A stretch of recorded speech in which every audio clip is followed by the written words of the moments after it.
She was standing on my driveway again, arms crossed, fake smile stretched across her face. "You really should ask permission before installing that fence," she said, acting like she owned the whole street.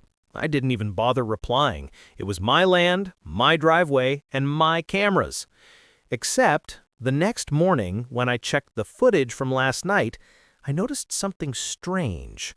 A small red blink, barely visible, near the edge of the mailbox post. At first, I thought it was a reflection from a car's tail light, but when I zoomed in, my stomach turned. It was a tiny camera tucked under the wood trim, aimed straight at my driveway. I froze. It wasn't one of mine. Someone had planted it. I called my neighbor, Old Man Peterson, who'd lived here 20 years. "That woman's been watching everyone," he said quietly. "She brags about her HOA surveillance project." HOA? There wasn't even an HOA in this neighborhood. That's when I knew it had to be Karen. She'd already tried to fine me for parking my truck too close to her sight line. Last week, she yelled that my motion lights invaded her privacy. And now this? A hidden camera watching my home? So I called the sheriff. When the deputy showed up, he scanned the small device and whistled. "This thing's transmitting live feed," he muttered. He followed the signal using a handheld tracker, and every step took us closer, right to Karen's garage. She was watering her fake plants when we walked up.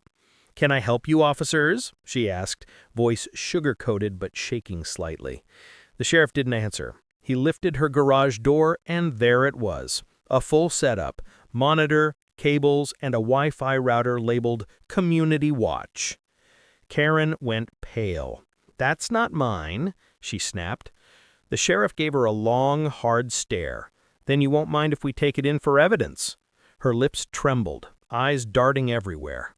"You don't understand. He's dangerous. I was protecting the neighborhood." I couldn't help it. I laughed. Protecting it by spying on my driveway? The deputy turned to me. "Sir, we'll take care of this, but you might want to stay alert. Something tells me this isn't the first camera she's planted." And in that moment, I realized this was only the beginning. The next morning, I woke up to find a bright orange notice taped to my door. "Community safety violation. Pending investigation." It wasn't from the county or the sheriff's office. It was printed on paper with the same fake HOA logo Karen had been using on her little rules flyers. I could see her across the street, pretending to trim her bushes while watching me unfold it. I walked over, holding the paper. "You think this scare tactic is gonna work?" I asked. She smiled sweetly. "Oh, I didn't send that. But the Homeowners Association takes these things very seriously." "There is no HOA here," I said flatly. She tilted her head, her smile tightening. "There is now." Before I could respond, her garage door opened. Two men stepped out, both wearing dark uniforms, black polos with neighborhood security patches. Except I recognized one of them. He was her cousin, the guy who fixed her gutters last summer. "Ma'am, please return to your property. We are investigating an incident." I almost laughed. "You mean the camera your boss hid on my driveway?" He hesitated, clearly not expecting that. Karen's face went white. "He's lying! He planted it himself!" she screamed. That's when a patrol car turned the corner. The real sheriff's deputy from yesterday stepped out, hand resting on his belt. "Morning," he said slowly, glancing between us. "Funny thing, the footage from that camera, it was streaming directly to this address." Karen's voice cracked. "You can't prove that!" He smiled faintly. "Actually, ma'am, we already did." Her fake security guards started backing away. The sheriff motioned for them to stay. "You two, IDs now." Karen tried to regain control, raising her voice. "You can't arrest me! I'm part of a neighborhood safety initiative." The deputy looked at me and said quietly, "Sir, this is turning into something bigger. We just found another camera, this one across the street, pointed straight at your bedroom window." For a second, I couldn't even speak. My hands clenched. "So she's been watching my house from every angle?" She stammered, "You don't understand. He's not supposed to be here. He doesn't even own that land." The Asterasia, he doesn't even own that land." The deputy raised an eyebrow. "Funny you mention that. He pulled a folder from his cruiser. We checked the records last night. This property has been in his name for 6 years. You, ma'am, have zero authority here." The color drained from her face, and I knew right then she wasn't done. She'd just lost control, and people like Karen don't handle that well. Something told me she was planning her next move. That night, I barely slept.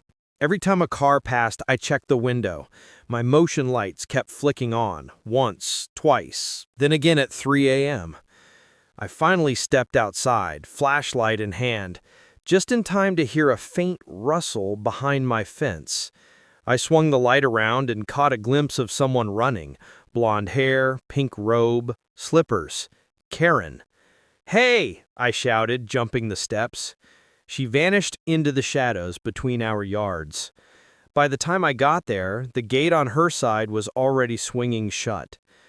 I called the sheriff first thing in the morning. He came over with a warrant team this time. "We got a tip," he said.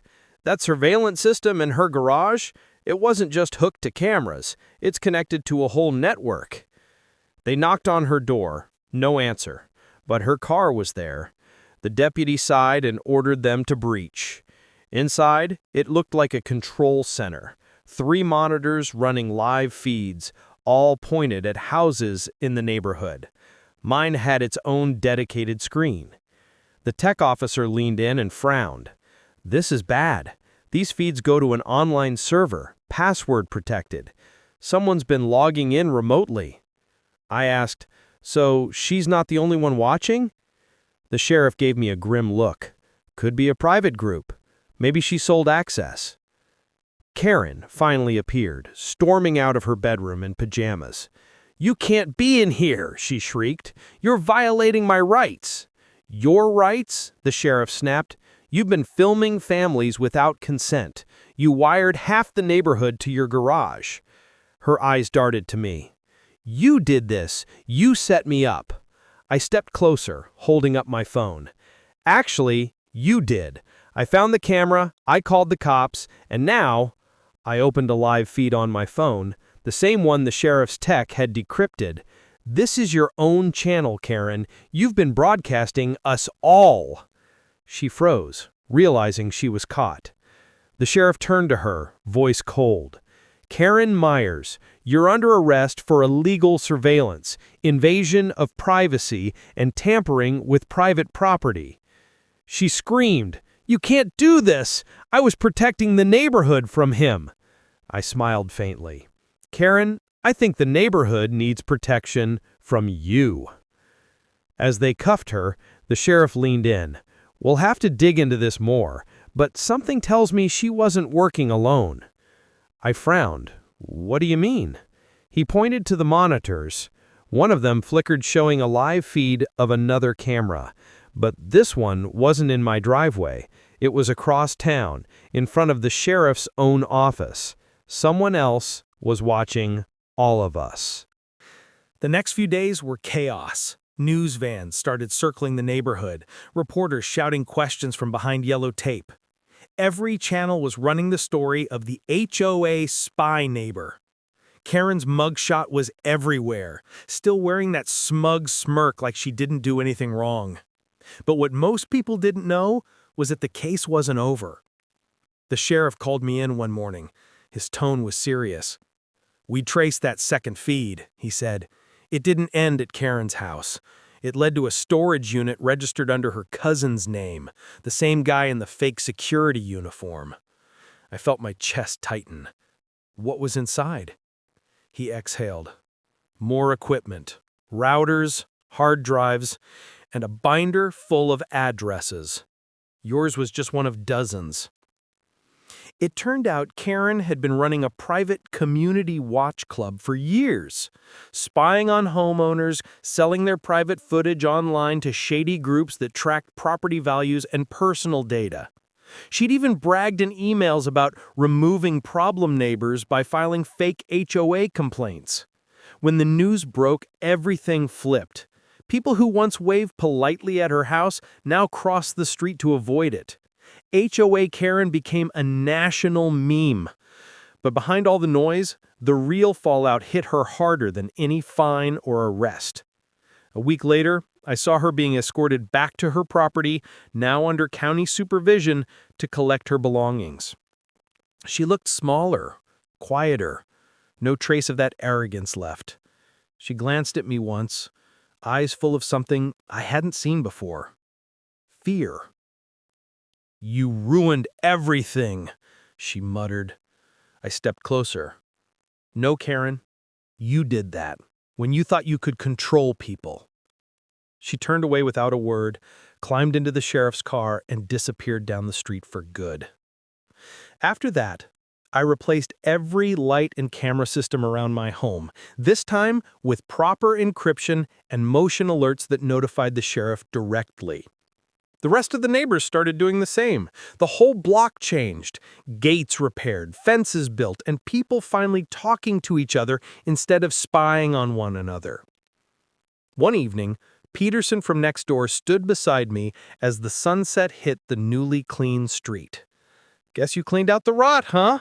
he said with a chuckle. "Yeah," I said quietly. "Just wish it didn't take all this to remind people what neighbor used to mean." He nodded. "At least now we know who's really watching out for us." I looked at the camera feed on my phone. Peaceful, quiet, and finally mine. "Yeah," I said. "This time, the right people are watching." Viral line.